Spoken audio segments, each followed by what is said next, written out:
Today is the start of the Atlantic hurricane season. It runs from today and runs through November 30th. The National Oceanic and Atmospheric Administration is predicting above average hurricane activity this year. They attribute that to higher than normal Atlantic temperatures and the ongoing La Nina, a Pacific Ocean climate pattern that affects the whole globe. If those forecasters are right, it would make 2022 the 7th straight above average hurricane season. The agency is expecting a likely range of 14 to 21 named storms, with 6 to 10 possibly becoming hurricanes. And switching gears now, in Puerto Rico, a collaborative agreement will train the police officers so they can identify people with autism. This effort will help raise awareness of those who have autism and need to be given the necessary attention. Our Francis Felix reports. With the aim of raising awareness about autism throughout Puerto Rico, the police department are working in a project that will help to identify and care with empathy for the autism community. The police commissioner, Antonio Lopez Figueroa, in coordination with the Secretary of Public Security, ordered more than a dozen vehicles attached to the High Patrol Division to dedicate to this issue. 16 patrols will circulate around the island, label and will identify the cause of autism to carry a message of solidarity by the police officers. We have worked and we have provided training to the 4 operational bureaus within the Department of Public Safety in regards to how to respond when we encounter any person that is in the spectrum of autism. We have done it virtually, some training, and we are going to continue to do some in presence in the future. We all have a family member or neighbor that is included with this within this community, so it is our responsibility to get the proper training so we can react in time and properly. Our plan is to train all the police officers, the firefighters, the PREMB people, and also the paramedics. So all 4 bureaus are going to be trained for this to react to this situation if they encounter any. The director of autism explained the importance in providing attention to this community with this project and urged for more action. There is a Project Senate 840 which modifies the law of public security to command the first responders to be trained in how to intervene and handle people with autism. We went to the Senate and asked them to include professional training by professionals. It's very important that they take a specific training for law enforcement, because it's not the same as in the school, as in every other place. It's a specific training that they have to take so they can deal with crisis. We have a huge issue with adults with autism in Puerto Rico.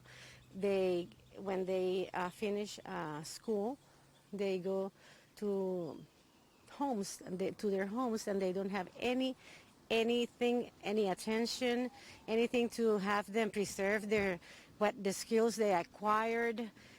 There is no help for those that can help go to college or university.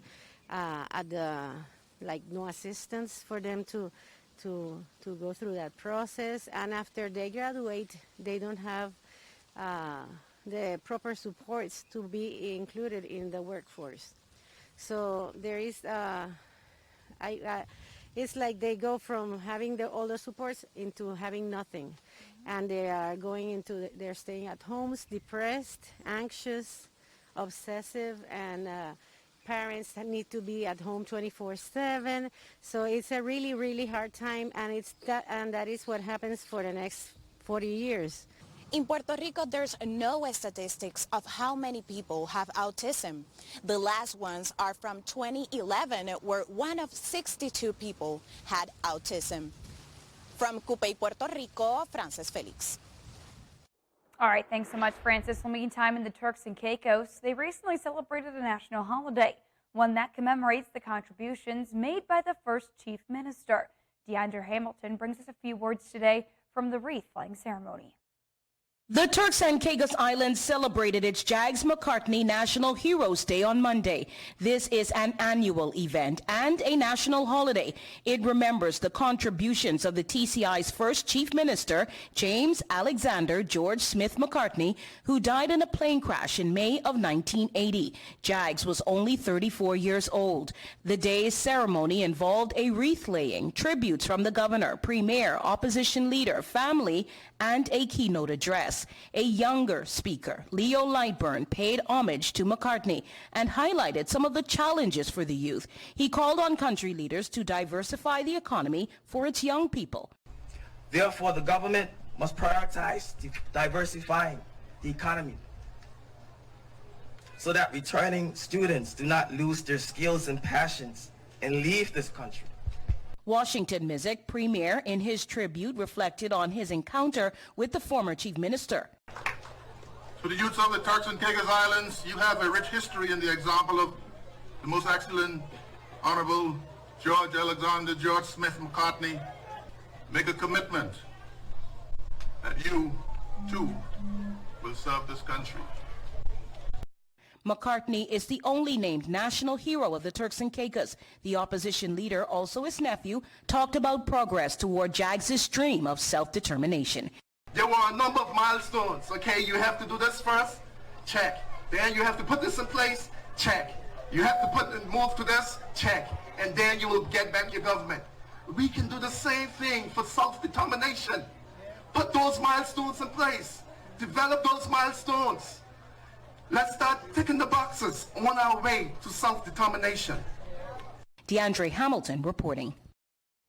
All right, thanks for that report, DeAndre. Meantime, the Jamaica government has taken another major step to get more homeless people off the streets. It has opened the country's first adult transitional facility for the homeless in downtown Kingston. The state-of-the-art center, which will be open 24 hours a day, has been named the Desmond McKenzie Transitional Center for the Homeless, in honor of the Minister of Local Government and Rural Development, who was instrumental in its establishment. Minister McKenzie said the homeless deserve the assistance government is providing.